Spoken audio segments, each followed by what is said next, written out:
Esther. ¿Okay? Este libro casi es de suerte que está en nuestras Biblias. Este libro casi es echado fuera de la Biblia que conocemos actualmente, porque en ningún lugar aparece el nombre de Dios. En ninguna parte usted va a encontrar Adonai, Dios hizo esto, hizo lo otro. Está como escondido en este texto. Ahora, y por otras varias razones que querían hacerse del libro de Esther. ¿Ok? Pero lo que más importante, Dios no hace las cosas a la casualidad. Dios no tiene el libro que es de suerte que le tocó el libro de Esther, está ahí. Aunque vamos a estar viendo en este día, el libro de Esther es uno de los más importantes libros en toda la Biblia, aunque nadie le toma en cuenta, ni siquiera se ha puesto a ver qué es lo que hay en la historia del libro de Esther, porque esto está entrelazado desde el libro de Génesis hasta el libro de Apocalipsis. Y voy a tratar de simplificar todas las maravillas que tiene el libro, pero no voy a decir todas, solamente un resumen del resumen del resumen de todo lo que amplía el libro de Esther, porque es una obra maestra que Dios hizo en este libro. Y se mira simple, es una historia regular, que solo los judíos la celebran la fiesta, que nosotros qué tenemos que ver, que los gentiles que tienen que ver, los cristianos que tienen que ver, no, pues por aquí pasa como que, sí, yo conozco la historia y ya.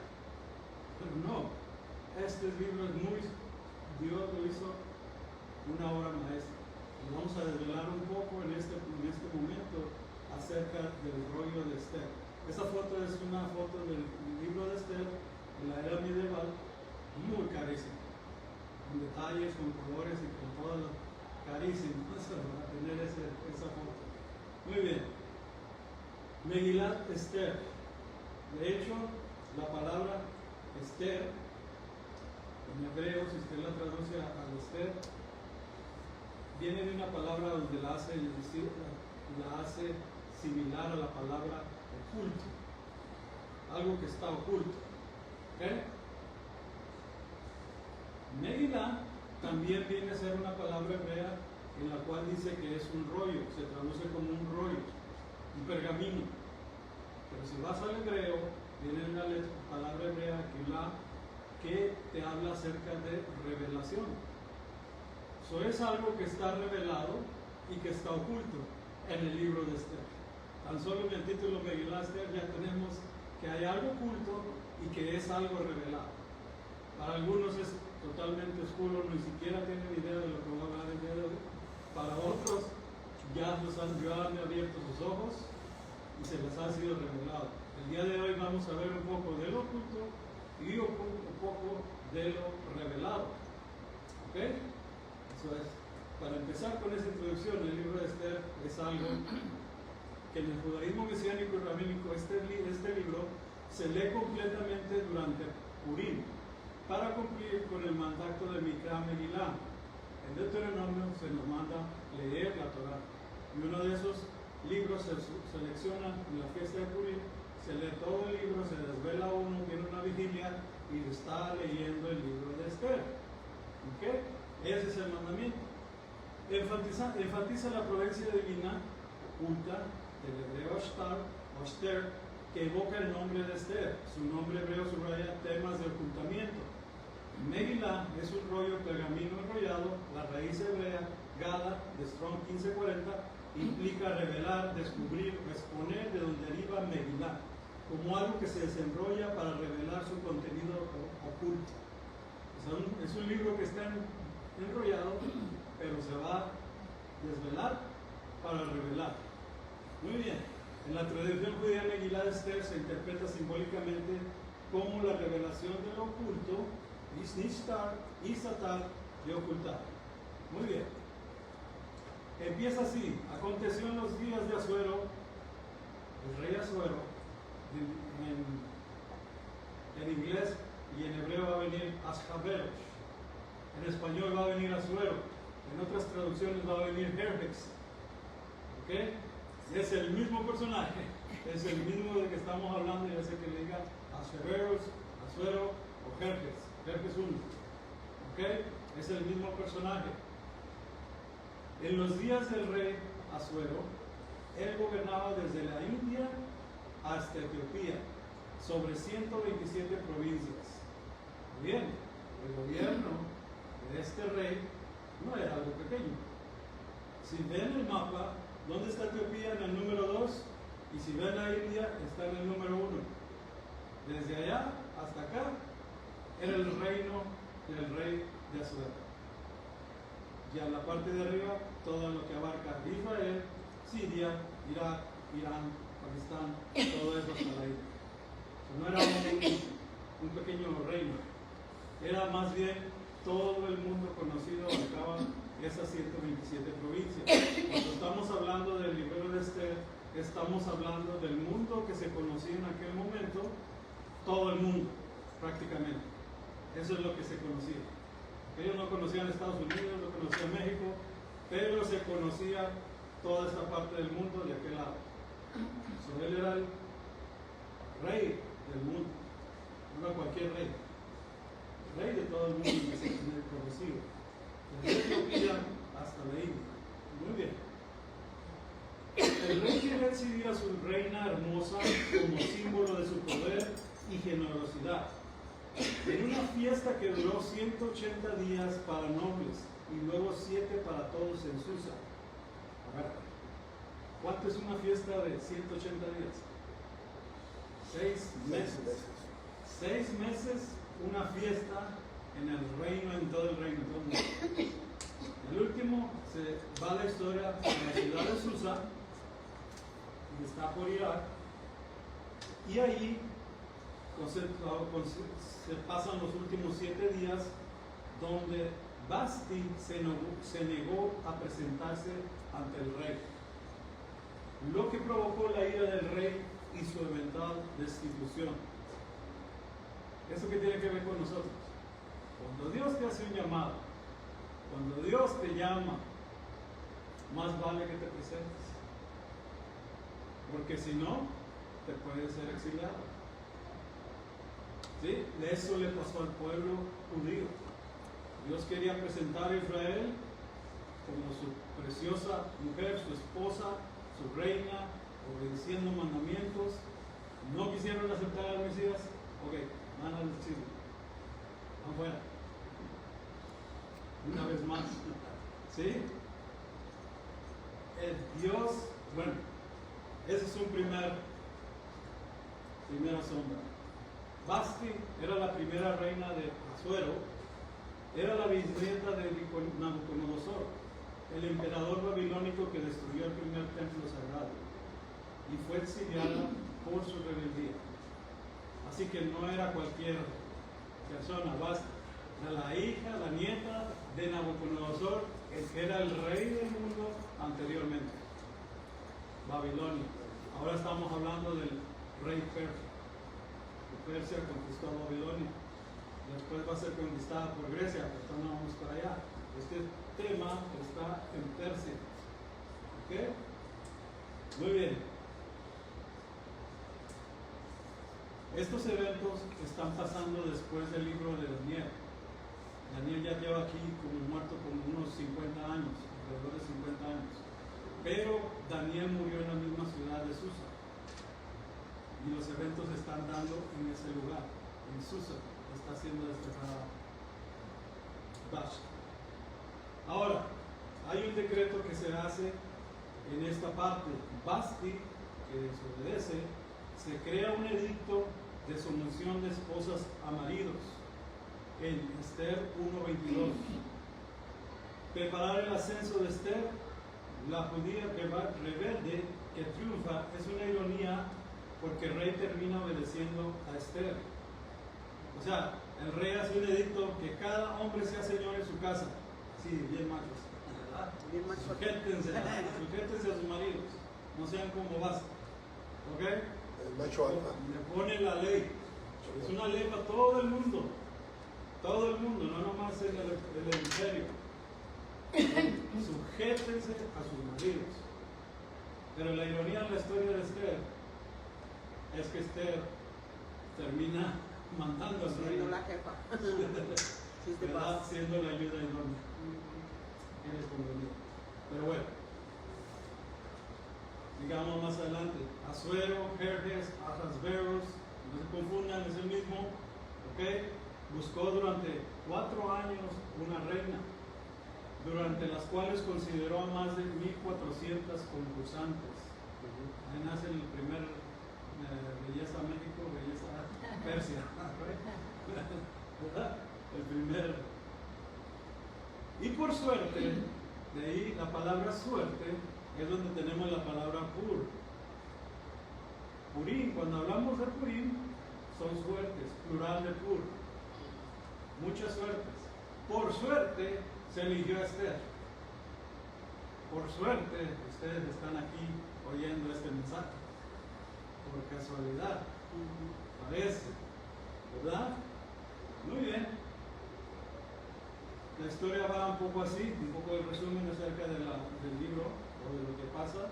Amán, hijo de Amedata, el agagita, enemigo de todos los judíos, había conspirado contra todos los judíos para destruirlos y había arrojado el pur, es decir, el lote, la suerte, habían echado una suerte para su ruina y destrucción. Por lo tanto, estos días se llamaban Purim, de la palabra pur. En Esther 9:24 te explica lo que significa la palabra pur. Suerte, un lot, echar los dados, echar suertes. ¿Sí? Se echa las suertes. La palabra entonces es como el método de elegir o tomar una decisión aparentemente por casualidad. En Persia, el pur se usaba para buscar la guía de los dioses paganos. El nombre de la fiesta, por tanto, se deriva del sorteo de Amán, para determinar la fecha en la que se debe programar el exterminio de los judíos. O sea que estaban adivinando qué día bueno era ir a matar a los judíos. ¿Ok? El día 13 del mes de Nisan pasó este evento, que es el primer mes bíblico.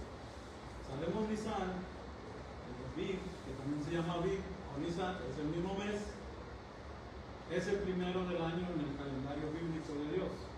Y a los 14 días de ese mes nos ordena celebrar la Pascua. ¿Ok? Resulta que este sorteo lo hicieron el día 13 del mes de Nisan, un día antes de la Pascua. ¿Y antes de qué, perdón? De la Pascua. Entonces, se emitió el edicto un día antes. El día que estamos celebrando nosotros, y por detrás se está haciendo un edicto de muerte. ¿Okay? Eso es importante, porque eso fue en el día de Pascua. Ahora, tradicionalmente se disfrazan en este día los niños o algunos, hacemos obras de teatro, hay disfraces por todos lados, es una fiesta de la alegría, una fiesta de... Esta es la fiesta de la alegría, todos toman disfraces, antes era de bíblicos, disfraces bíblicos, pues ahora ya los niños agarran, no, pues me voy a disfrazar de Superman, de Spider-Man, de todo eso, ¿verdad? Pero realmente era disfrazarse de los bíblicos. Ahora, cuando se celebra, cada vez que se menciona el nombre de Amán, tradicionalmente se hace y cuando se menciona a Mardoqueo, se dice ¡yay! ¿Ok? Entre todo, cuando se está leyendo el libro de Esther, o cuando estamos haciendo el evento de la celebración de Purim, ¿ok? Porque eso nos hace participar en la fiesta y estar alegres, salir de lo mismo, de la monotonía. Entonces, también se disfruta con galletas en forma de orejas, reflejando a Amán, las orejas, de comer, todo eso es divertido, todo lo que de Hamán, las orejas de Hamán se llaman. En Israel, los adultos, lo que no se debe de hacer, aquí viene lo malo, ¿ok? Porque como se hace una fiesta regular, un holiday, algo que es santo, pero el mundo ¿qué hace con eso? Lo transforma en algo pagano, en algo malo. Entonces, Purim en Israel muchas veces no es celebrado por las comunidades en buena manera. Hay gente que se disfraza y termina siendo un Mardi Gras, como una fiesta que hacen aquí en Estados Unidos, donde hay toda esa desnudez, se visten de otras cosas, se emborrachan, inclusive a los niños les dan de tomar, de fumar. Ese día se transforma totalmente lo santo en profano y se fueron muy lejos de la santidad, de lo que realmente es Purim. Tampoco no es una fiesta de Halloween, porque esta se celebra entre febrero y marzo. Halloween es en octubre. Entonces, pero ya estando en el mundo la hace como quiere. Lo bueno, ¿qué es lo bueno? Lo bueno es que el libro nos va a enseñar muchas cosas, porque dice, ¿por qué se disfraza? Lo que pasa es que ninguno de los personajes en la Esther es como se cree. Por ejemplo, Amán se ve como un buen consejero, el segundo del rey, el más digno y noble de todos ellos, pero en realidad es un asesino a sangre fría y se mira como el noble. Mardoqueo se ve como un simple judío, portero, ahí que está en la puerta del templo, pero en realidad se convierte en el segundo del rey en la historia, alguien muy importante durante la historia. Entonces, Esther es solo una joven huérfana, sin dinero, sin padres, sin madre, sin nada, no tiene nada, y se convierte en la reina de todo el mundo. ¿Se imaginan? O sea, Vashti era la más hermosa de las mujeres, pero solo por fuera, porque por dentro ni se sujetaba a su esposo. Okay, muy bien. Entonces, y Dios parece que no está en esta historia involucrado. Dios no aparece en esta historia, nunca aparece su nombre. ¿Ok? Pero en realidad que está pendiente de cada detalle de que está sucediendo en la historia de Esther. Cómo los judíos iban a ser aniquilados y cómo Dios les da un revés a la situación.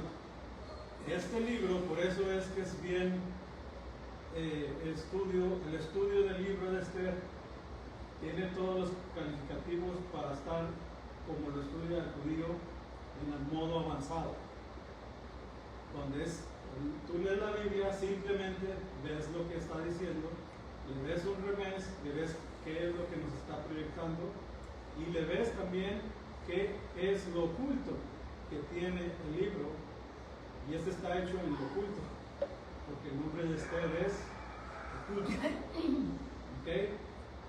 So está en un nivel, no en simplemente en simple, está en un nivel sot, en un nivel de ocultamiento. Y lo vamos a ir desvelando poco a poco. ¿Ok? Ahora vamos a pasar al estudio, a la fiesta. Un ejemplo de esto está con esta foto aquí. Yeshua dice, ¿cuántos sabemos que Pablo, los apóstoles, tienes que aceptar al Señor como tu Salvador, ¿verdad? Y Señor. Bueno, en aquellos tiempos donde andaban los apóstoles, el Señor y Salvador era el César. Y si tú hacías esa oración en frente de uno de los gobernantes o romanos, tú puedes ser llevado a la cárcel o muerto por blasfemia, por aceptar a otro Señor que no era César. Entonces cuando dijeron eso, sabían que estaban diciendo que podían firmar su sentencia de muerte al creer en Yeshua como Salvador. No era como hoy que todo el mundo, sí, yo creo, yo hago lo que quiero. No, en ese tiempo era vida o muerte. O eres del César o eras de Yeshua. ¿Ok? Y lo declarabas públicamente los dos.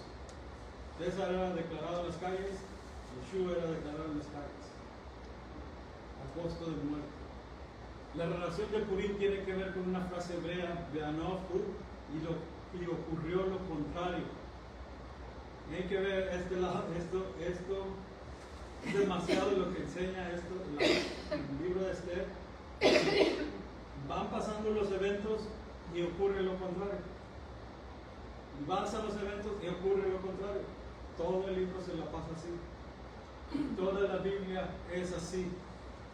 Pero lo vamos a ver poco a poco. Dice, todo empieza con Amán y Mordecai el judío. Amán deseaba la alabanza y el favor del rey, pero el rey lo obligó a darle la gloria a Mardoqueo, el judío que él más despreciaba. Luego Amán dio un plan para matar a Mordecai, que no se arrodillaba ante él, solo a Dios de Israel adoraba. Entonces construyó una horca para su propósito, donde finalmente lo colgaron a Amán en lugar de Mordecai. Empieza así, Esther 2:5. Mordecai es descrito como un varón judío de la tribu de Benjamín, hijo de Jair, hijo de Simei, hijo de Cis. Ok, y en 1 Samuel 9:1 nos habla de había un benjamita poderoso que se llamaba Cis, hijo de Abiel, hijo de Seror, hijo de Bejorat, hijo de Afías de Benjamín. Lo que muestra aquí la Biblia es que Mordecai era descendiente directo del rey Saúl. ¿Recuerdan? El rey Saúl. Ok. Mordecai era un benjamita de la tribu de Benjamín. Bien. Pero ahora vamos a ver la descendencia de Amán, del libro de Esther 3:1. Lo describe como el hijo de Amedata, el agageo. Los agagitas o los de Agag, okay, este título dado a Amán nos señala otro lugar en la Biblia donde tenemos más información sobre su trasfondo. Dice, entonces Saúl atacó a los amalequitas desde Abel hasta Shur, cerca de la frontera oriental de Egipto. Capturó vivo a Agag. Agagitas son por este rey. Los agagitas vienen de este rey. El rey de Amalek, que lo consagró a todos los demás a la destrucción. Aquí descubrimos que Amán es descendiente de Agag, rey de Amalek. ¿Por qué es importante esto? Saúl, de cuya familia desciende Mordecai, y Agag, rey de Amalek, tenían serios problemas entre ellos. El profeta Samuel había enviado al rey Saúl a la batalla contra los amalequitas, como lo describe en 1 Samuel 15. Lo leímos en la mañana. Dice, había llegado el momento de destruir a Amalek, el antiguo enemigo de los hijos de Israel. ¿Dónde? 16. Dios prometió hacer guerra contra Amalek en cada generación y finalmente borrar la memoria de Amalek de la tierra. Cuando Dios le dijo a Saúl que lo rechazó como rey, fue porque había mantenido vivo al rey amalequita Agag. Esencialmente Saúl se había comprometido con el enemigo espiritual más mortal de Israel, Satanás mismo. Dios manda a destruir y erradicar totalmente a Amalek de la tierra. ¿Sí? Y como Saúl desobedece y lo deja vivo, Dios le quita del trono. ¿Por qué era importante deshacerse de Amalek en aquel tiempo? Porque después atacó al pueblo judío, al pueblo de Israel en el desierto, y desde entonces Dios prometió que Dios tendría guerra contra Amalek de generación en generación. Estamos viendo desde que Saúl desobedeció a matarlos, porque mandó a matar niñas, niños, mujeres, hombres y todo, porque estos amalequitas no son otros los mismos enemigos que de Israel hasta el día de hoy, que quieren matarlos y arrojarlos al océano. Son todos los enemigos, todo lo que se ofende, todo lo que está en contra de Dios, son estos amalequitas. ¿Okay? Y el descendiente de Agag, del que dejó vivo Saúl, un descendiente de él, es Amán, el que estamos hablando siglos más tarde en el libro de Esther, y quiere eliminar al pueblo judío. ¿Ven la importancia? Porque al no haberlo eliminado, sucedió un descendiente que ahora clama venganza en el libro de Esther. ¿Ok? Ahora, no solamente es Saúl, sino también Mardoqueo es de la tribu de Benjamín, y tenemos al apóstol Pablo, que es de la tribu de Benjamín también. ¿Ok? Romanos 11:1. Pregunto entonces, ¿ha rechazado Dios a su pueblo? Si alguien predica que sí, está mal, porque aquí dice, de ninguna manera. Yo mismo soy israelita, descendiente de Abraham, miembro de la tribu de Benjamín. Tenemos un benjamita enseñándonos las buenas nuevas de la salvación de Yeshua. ¿Sí?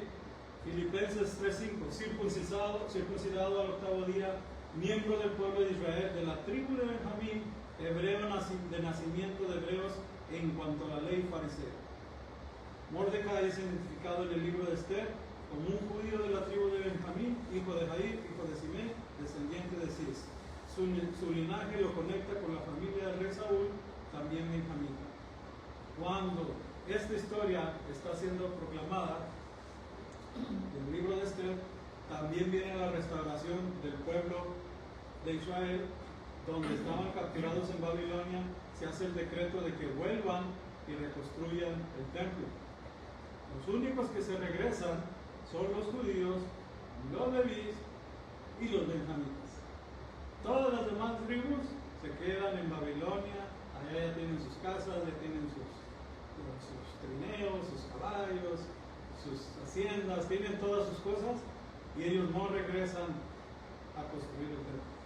Pero Benjamín y Judá se regresan y empiezan la construcción del templo. ¿Okay?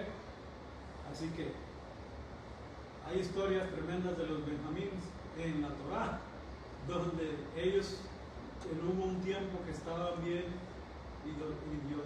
idiosados sexualmente, que cometieron atrocidades también. Pero también Dios, a través de algunos benjamitas, ha traído restauración al mundo. ¿Ok? Muy bien.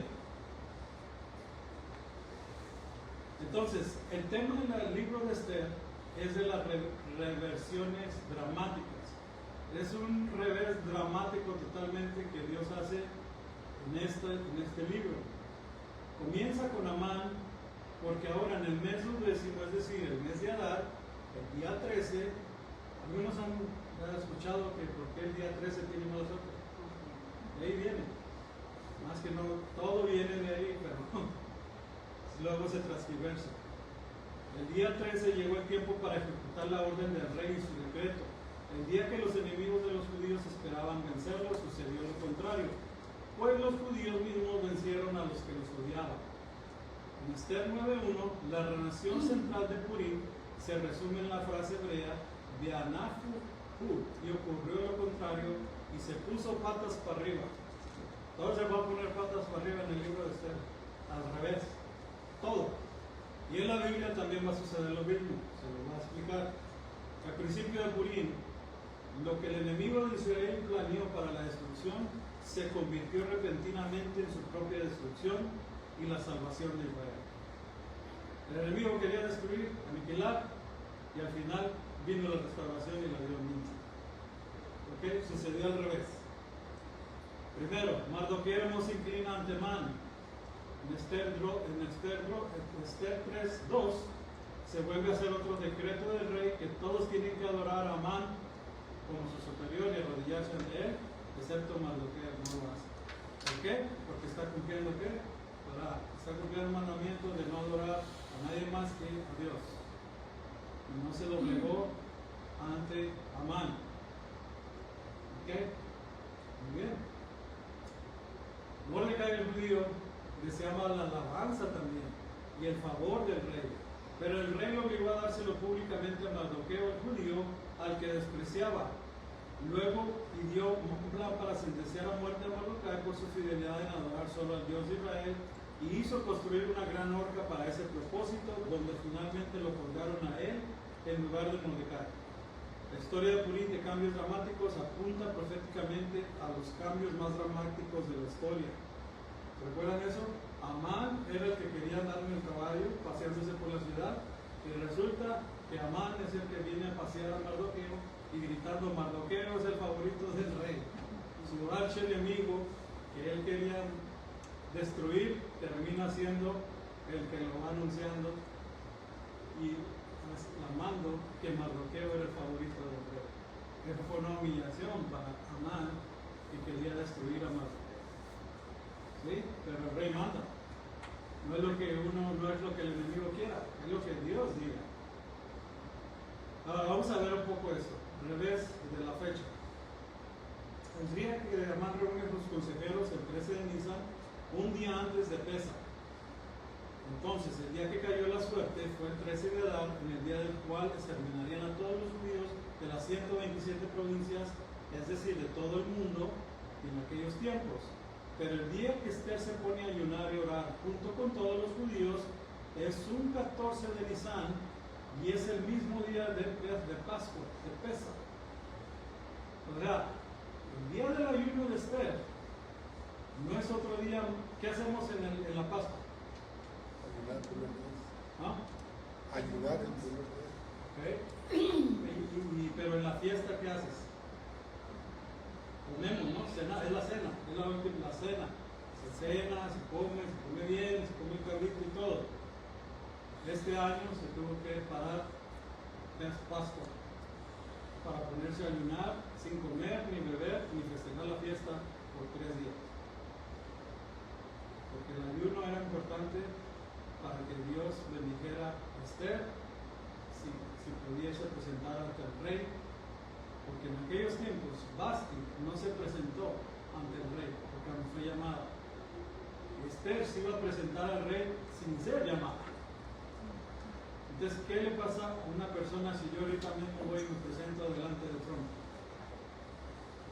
No llego ni a la oficina, porque ya los jefes, los oficiales ya me arrestaron o me aniquilaron. Eso es el que traigo algo. Lo mismo estaba la situación Esther en el reino persa, no podía acercarse al rey así nomás porque ella se le antojó. No, había protocolos, había sistema, había donde el que se acercara, se interrumpiera una corte, era muerte y mucho menos una mujer. Ahí era matada, ahí mismo. El ayuno era para la protección, el cuidado y hacer el revés que Dios iba a hacer.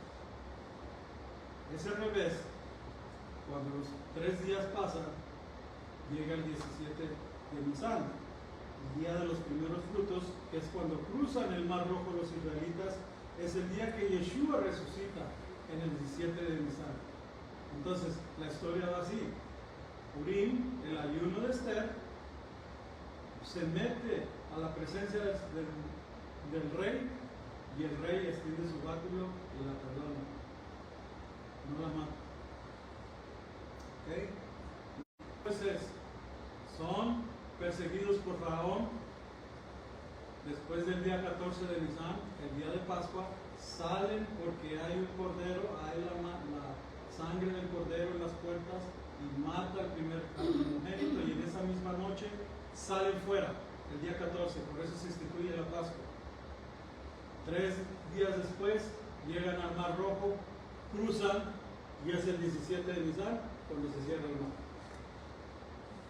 Esa es la historia de Moisés.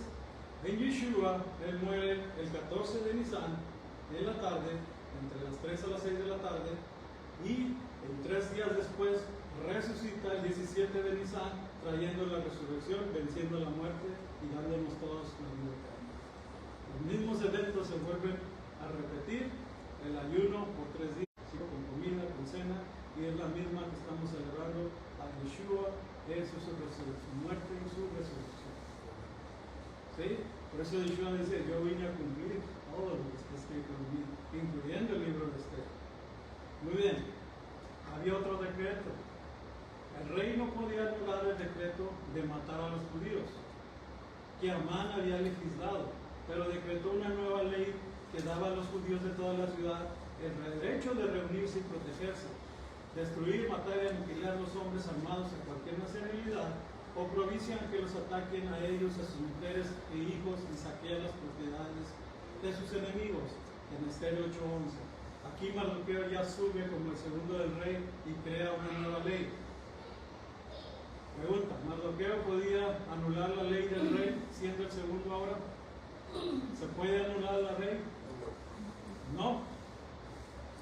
¿Verdad que no? Está firmada, tiene el sello, y aunque Amán hizo ese decreto de muerte para matar a los judíos, la ley no se podía quebrantar ya firmada por el rey. ¿Ustedes creen que la ley de Dios se puede quebrantar? Eso mismo pasa en la Biblia.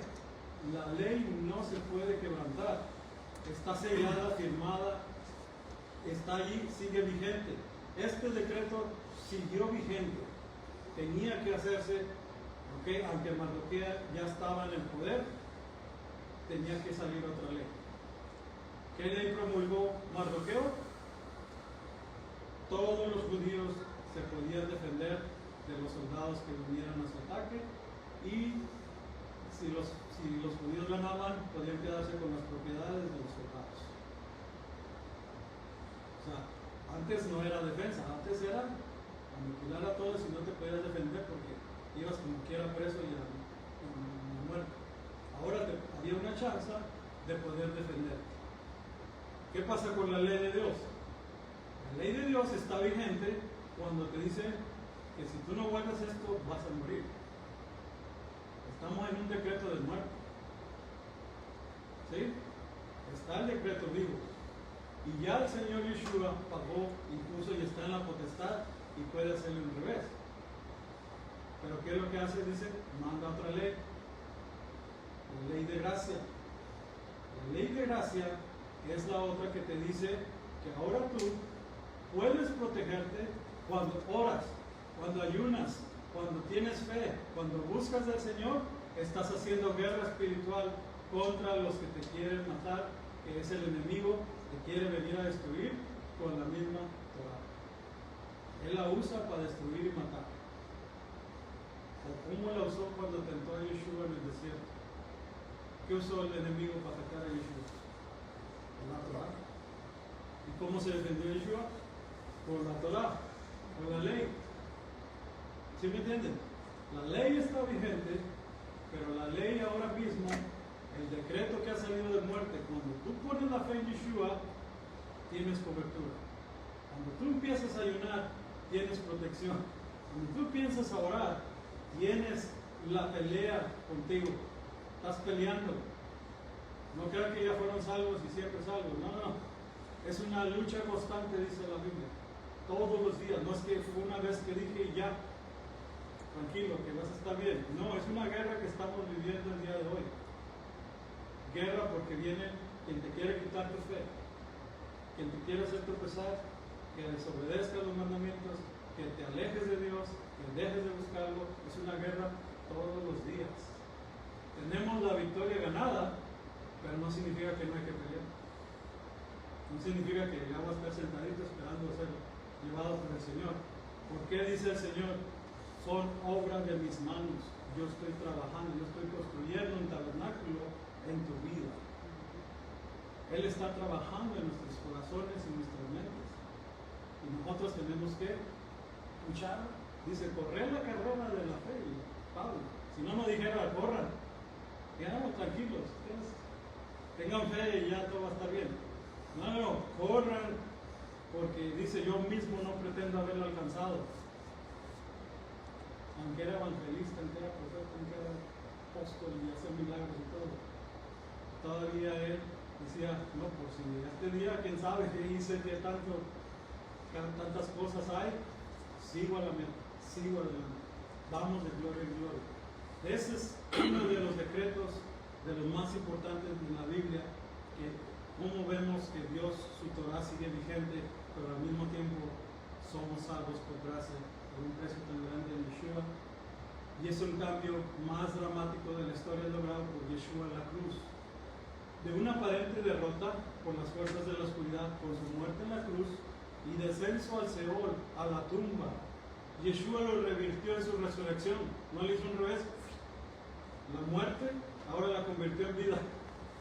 Pasamos de muerte a vida, venciendo la muerte y los poderes de las tinieblas. Los avergonzó ahí, eso es lo que está diciendo. Estaba muerto, dice, y ahora aquí vivo por los siglos de los siglos. Tengo las llaves de la muerte y del Hades. Apocalipsis 1:18. ¿Quién tenía las llaves de la muerte y del Hades antes? El enemigo. El enemigo decidía, este se me va conmigo, este me lo mato, este también. Ahora, no. Ahora Yeshua dice, él muere, él vive, él es sanado, él no. Yeshua es el que comanda. Este se va conmigo al reino del cielo, este se va al infierno. Yeshua es el que tiene el control de nuestras almas. ¿Ok? De esa manera despojó al hombre de pecado, a Satanás. Mardoqueo se negó a inclinarse y a rendir homenaje a Amán. Había una sentencia de muerte, una horca esperando a Mordecai. Lo que nos enseña la palabra es que Satanás pensó que venció a Yeshua al verlo crucificado en la cruz. Él ya estaba contento, él dijo, ya. Primero, pregunta. Satanás era Lucifer, ¿sí? En el cielo, era el ángel celestial, Lucifer. Cuando estaba en el cielo, vio a Yeshua, ¿lo conocía? ¿A que sí?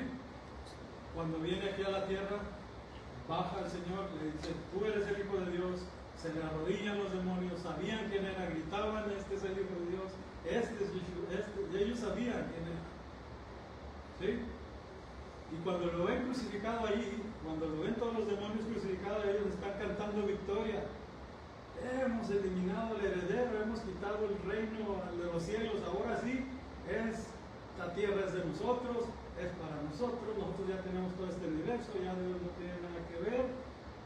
Y dice Pablo, si hubieran sabido que por medio de la muerte de Yeshua iban a traer la salvación a todo el mundo, no se hubieran atrevido a tomar. No tenían idea de que Dios iba a hacer un revés. Y Satanás es súper astuto, que usa la Biblia para engañarnos. Pero Dios es más astuto e inteligente, que usa y da un revés en esta historia de la Biblia y hace que la muerte de Yeshua se convierta en la vida para todo el mundo. Ese es el gran revés de la historia bíblica y de todo lo que hace el revés en el libro de Esther. Mardoqueo se niega a inclinarse y rendir homenaje a Amán. Había una horca esperando a Mordecai. Cuando Satanás pensó que venció a Yeshua, al verlo crucificado, finalmente Yeshua fue el que murió allí en la cruz, pero lo que se llevó Yeshua fue el pecado, el poder de Satanás fue quitado, el decreto que había de muerte contra nosotros fue clavado. No los mandamientos, como dicen, los decretos. El decreto es un decreto que ibas a morir. Tú y yo nos íbamos a morir porque había un decreto de muerte, porque hemos transgredido la Torá. Ahí lo clavó en la cruz Yeshua, ese decreto de muerte. Ahora está el decreto de vida. Habiendo cancelado el cargo de nuestra deuda legal que se levantó contra nosotros y nos condenó, lo ha quitado clavándolo en la cruz, y habiendo despojado a los principados y autoridades, hizo de ellos un espectáculo público, triunfando sobre ellos en la cruz. Colosenses 2. Parece una derrota, parece algo que es final, pero en realidad era la victoria más imposible: vencer a la muerte. Nadie ha podido vencer la muerte más que Yeshua. Y gracias a que abrió ese camino, nosotros podemos ir seguirlo y vencer por medio del camino que él abrió. Esa es la victoria. Mi Redentor vive, dice en Job. Nació en Isaías 9:6, está profetizado, murió Juan 19:30, expiró, resucitó, Mateo 28:16, la resurrección, y en Juan 14:13 nos promete que volverá. Todo lo que está hablando la Biblia acerca del Redentor, del que vive por los siglos de los siglos, el que reina, el que es. Ahora, para ser un Redentor, tiene que ser una persona. Los redentores en la Torah eran los redimidos, tenían que ser parientes cercanos del otro. Si una mujer moría, se moría su esposo y quedaba viuda, el hermano del esposo tenía que adoptar y casarse con la mujer. ¿Okay? Pero ese era el pariente cercano. Vemos la historia de esto en el libro de Ruth. Ahora, lo que estamos viendo, que para que Dios pueda ser redentor de nosotros, tiene que ser igual que nosotros. Tiene que ser mi pariente. Tiene que ser de carne y hueso. Tiene que ser humano.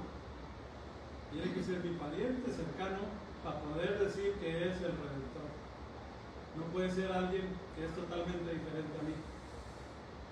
Tiene que ser igual que un hombre. Por eso es que el Redentor tuvo que venir en carne, en hueso, en forma humana y derramar su sangre. Porque sin expresión de sangre no hay remisión de pecados. Después de que Amán es colgado en la horca, Amán quería colgar a Mordecai.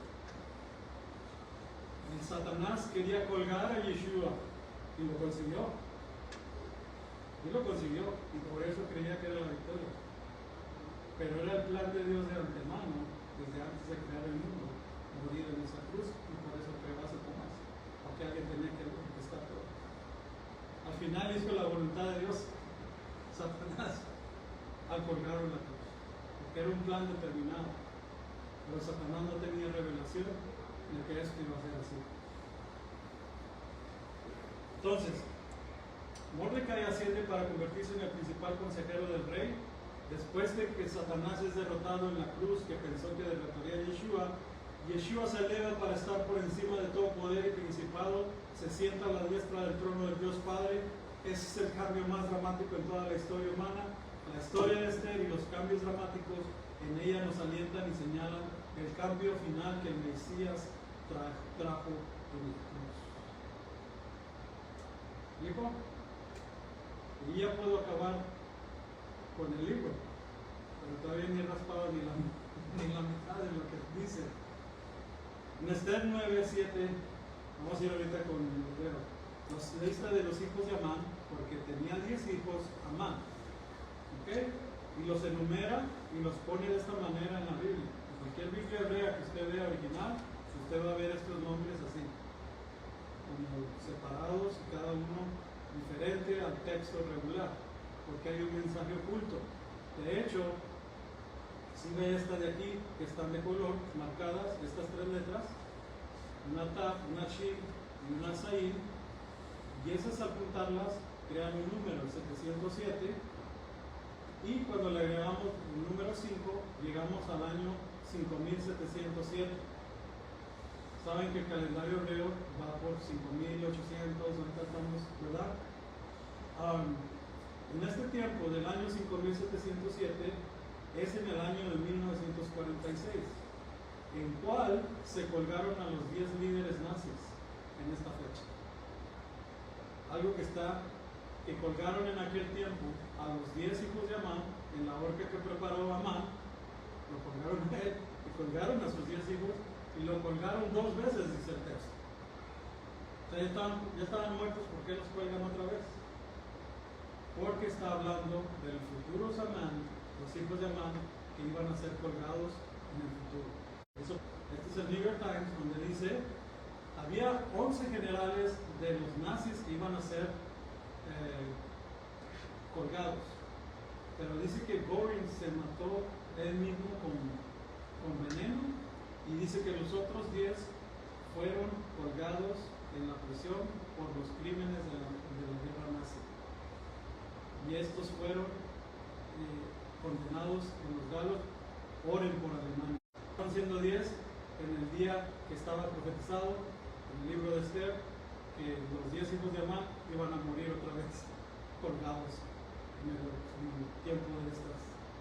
Esa es la única foto que puedo encontrar acerca de eso, de su inclusión de Rudolf Höss. Tiene un poco de información, pero sí es real, es verídica. Fueron colgados, igual como con Amán, después del holocausto judío. Entonces, ¿qué está pasando? En Esther, el decreto es, en capítulo 3, Amán convence genocidio judío el 13 de Adar de destruir, matar y exterminar. No se anula, pero hace un nuevo edicto que permite la defensa judío en el texto 8:11. Los judíos pelean para atrás y vencen. ¿Ok? Sucedió lo contrario. Amán quería destruir, matar y exterminar, y resulta que los judíos ganaron, vencieron, y sucedió lo contrario. Hitler convence a Alemania de genocidio y borrar a los judíos de la faz de la tierra por medio del holocausto, y sucede lo contrario. aunque 6 millones de judíos fueron eliminados por persecución y eliminación sistemática, sucede lo contrario. Hitler es eliminado y todo su sistema antisemita, antijudío es eliminado en consecuencia de haber pasado el holocausto. La consecuencia fue que nace el país de Israel, se acaba el exilio de los judíos y regresan a su tierra después exactamente del holocausto. Lo mismo que pasó allá, pasó lo contrario. Nace el pueblo de Israel después del holocausto. El enemigo quería eliminarlos de la faz de la tierra y al contrario, les hace una luz. Y es exactamente cómo trabaja Dios en el mundo.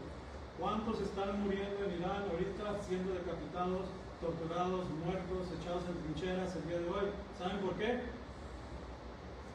¿Por qué? Porque Dios va a dar un revés, un avivamiento como nunca antes visto en Irán, donde se van a convertir al Señor Yeshua. Todo Irán va a ser para Yeshua. Es lo que está haciendo Dios. Ya lo ha hecho antes y lo hace siempre. Primero viene la persecución y después viene la restauración. Entra el Señor. ¿Por qué viene persecución? Porque así como vemos el día de hoy, todo el mundo está cómodo, todo el mundo anda haciendo sus negocios, todo el mundo anda ocupado en sus cosas y no andan buscando a Dios. No buscan a Dios, viene la persecución y entonces despiertan y empiezan a buscar a Dios y vienen a mi mundo. Es la única manera de que Dios despierta a la iglesia, al pueblo, a los que creen en Dios, que están dormidos en los afanes de este mundo. ¿Okay? Tenemos afanes, sí, tenemos preocupaciones todos, tenemos que trabajar, sí, pero la búsqueda de Dios es lo más importante. Mientras unos pocos estamos buscando, hay millones que se están perdiendo y que están dormidos. En la iglesia. ¿Por qué? ¿Cómo podemos asegurar eso? Eso es bíblico y es profético. Porque se recuerdan Yeshua cuando iba a entrar al Getsemaní, que iba a ser crucificado. Un día antes estaba en el valle de Getsemaní, en el monte de los olivos, orando, sudando hasta sangre del estrés que le estaba viniendo, porque sabía que el siguiente día iba a ser tremendo, ¿verdad? Soportar toda esa presión. Y los apóstoles estaban con él y les dice una vez, oren conmigo. ¿Saben qué hacen los apóstoles? Van y se duermen. Y Yeshua, en la hora más extrema que va a pasar, y vuelve otra vez, pónganse a orar, y los vuelve otra vez a dormir. Tercera vez, ok, viene, los encuentra dormidos, le dice, levántese, ya no oramos. Ya ni siquiera le dice que ore. La parábola de las 10 vírgenes, 5 tenían aceite, 5 no, pero las 10 se quedaron dormidos, porque el Señor tardaba. ¿Qué debemos hacer nosotros los pocos que estamos buscando al Señor? ¿Qué dice la Biblia? ¿Qué dice? Levántate tú que duermes y te alumbrará el Mesías. Levántate, estamos dormidos. Aunque no quiero decir o no quiero saber, pero es la verdad. El pueblo de Dios está dormido y por eso es que entra el avivamiento a la brava. Tiene que venir un despertón. No están haciendo, ¿qué? De hecho en la Biblia Dios les dice a los ángeles, ay, ¿por qué está todo el mundo en paz? Pues no que nos llamó a paz Dios. Sí, paz, sí, con todos los hombres, pero paz no en la guerra espiritual. No están buscando a Dios, están todos tranquilos, el enemigo está tranquilo, está por allá, nadie le está haciendo guerra, él está ganando terreno, porque cada vez está viendo más la maldad y el maldad. ¿Y vean? Entonces Dios viene un remangón y ahora sí viene la avivamiento por la misericordia de Dios.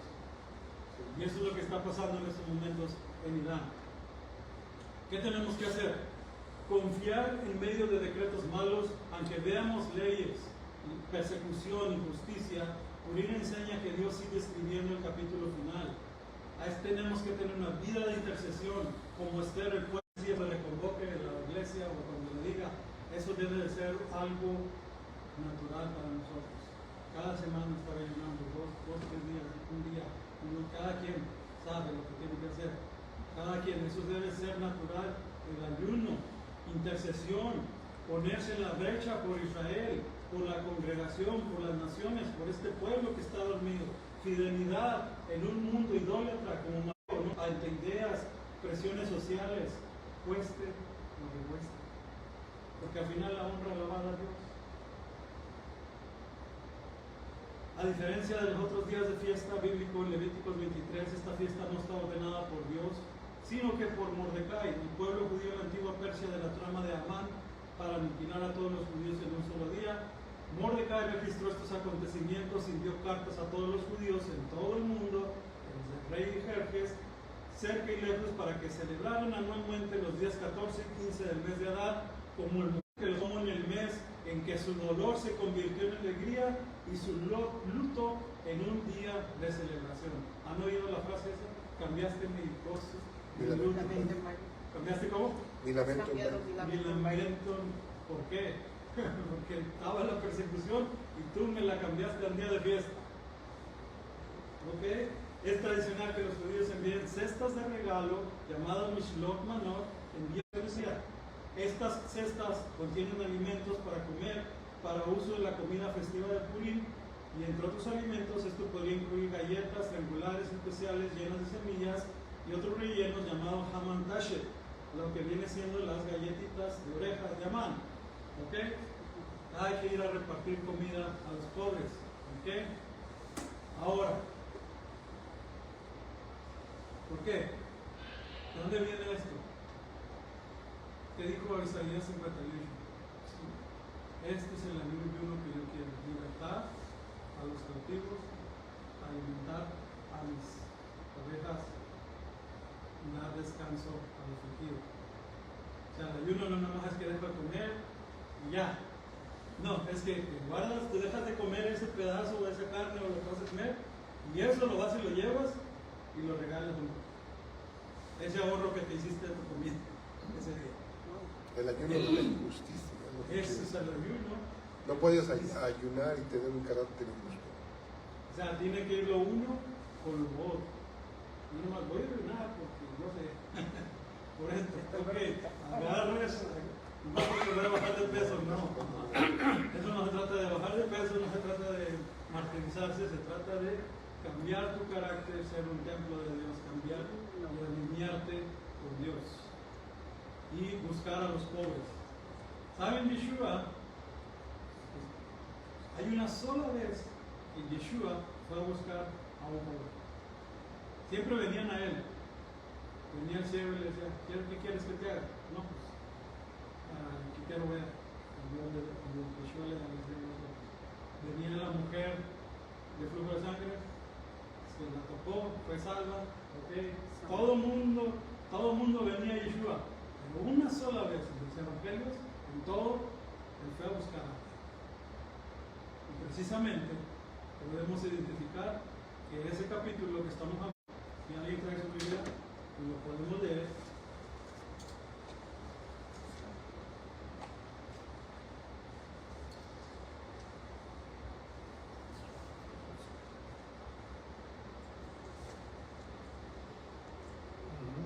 Juan 5, 1 al 16.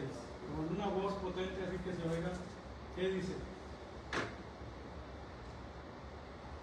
Después de estas cosas había una fiesta de los judíos y subió Jesús a Jerusalén. Y hay en Jerusalén, cerca de la puerta de las ovejas, un estanque llamado en hebreo Betesda, el cual tiene 5 pórticos. En estos yacía una multitud de enfermos, ciegos, cojos y paralíticos, que esperaban el movimiento del agua, porque un ángel descendía de tiempo en tiempo al estanque.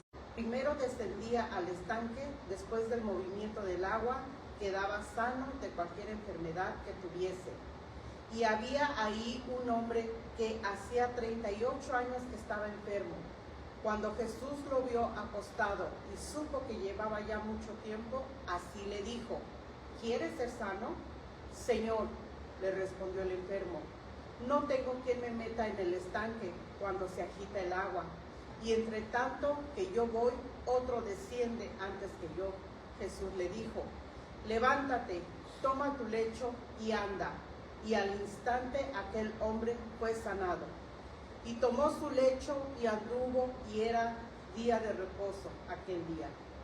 Entonces los judíos dijeron a aquel que había sido sanado, es día de reposo, no te es lícito llevar tu lecho. Él le respondió, el que me sanó, él mismo me dijo, toma tu lecho y anda. Entonces le preguntaron, ¿quién es el que te dijo, toma tu lecho y anda? Y el que había sido sanado no sabía quién fuese, pues Jesús se había apartado de la gente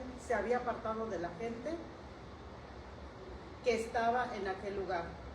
Después le halló Jesús en el templo y le dijo, mira, has sido sanado, no pequéis más, para que no venga alguna cosa peor. El hombre se fue y dio aviso a los judíos que Jesús era el que había sanado. Por esta causa los judíos perseguían a Jesús y procuraban matarle, porque hacía estas cosas en el día de reposo. Okay. Fíjense, ¿por qué sabemos que es la fiesta de Purim? Porque dice, y estaba cerca una fiesta, y el siguiente capítulo habla Pascua. O sea, el próximo mes vamos a estar celebrando Pascua. Este es un mes antes. Y que Yeshua va y busca a él paralítico. Y le ofrece, él mismo le ofrece, le dice, vengo a traerte. Yeshua no le trajo comida, le trajo la comida del cielo, el milagro de sanar al pobre. Le ofreció a él fue a buscarlo. Y ahora él mismo ni creía, ni quería. ¿Por qué dice específicamente 38 años? Si vemos a este paralítico, como Israel, ¿cuántos años estuvo en el desierto Israel? 38, 39, 40 años en el desierto, paralizados. Y Yeshua viene y les ofrece la salvación.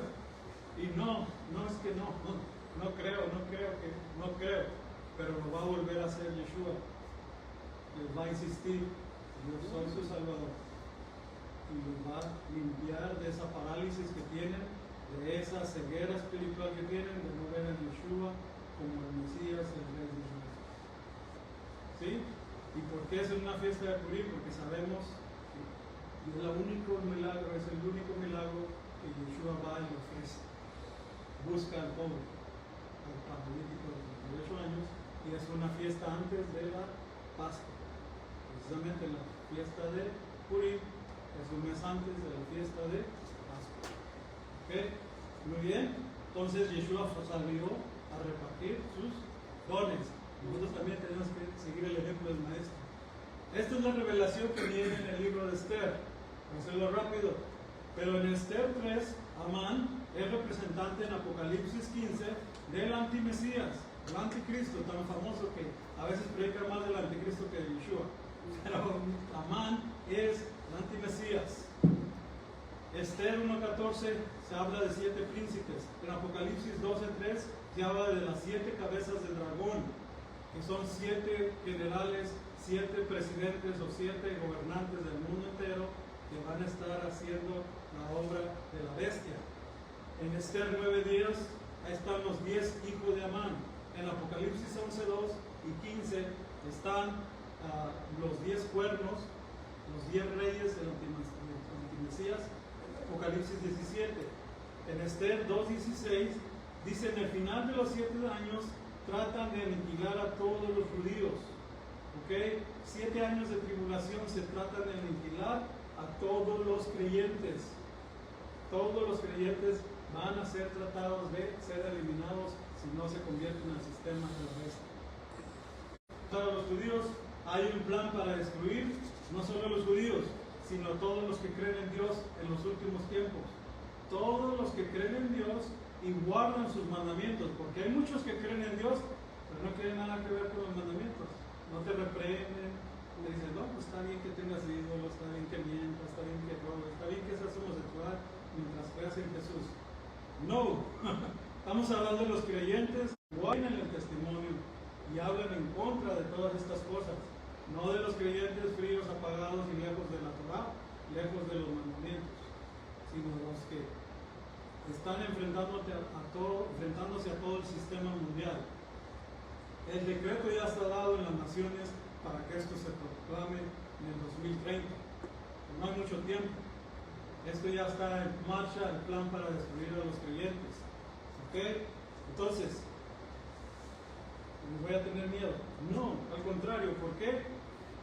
En Esther 5:14 dice que se trata de colgar a los judíos, y en lugar de colgar a los judíos son colgados los hijos de Amán y el antimesías. ¿Ok? El Amán. Y en lugar de, en Apocalipsis 24 habla acerca de la decapitación de la gente, que van a ser decapitados si no aceptan el sistema. Ok, pero más bien todo eso es nuestra salvación, a irnos al reino de los cielos. Porque al morir por el Cristo, por el Mesías, por Yeshua, entras directamente al reino de los cielos. Porque eres un mártir de tu creencia en el Señor. Y por esa razón es que Pablo dice, y todo Israel será salvo. Tiempos de angustia y tiempos de tribulación vienen, más después de eso viene, ¿qué viene? Satanás convencerá al mundo de exterminar a todos los creyentes en el mundo, así como Amán hizo en el libro de Esther, así también Hitler, como hizo con Alemania, así Satanás va a convencer a todo el mundo de eliminar a los creyentes en el mundo entero, el sistema de la bestia, pero sucederá lo contrario, se establecerá el milenio. Así será el milenio, lo que el enemigo trató de hacernos mal, Adonai nos dará el bien de la tierra. Feliz Purim, feliz día de suertes, una suerte que hayan oído este mensaje. Samea Purim.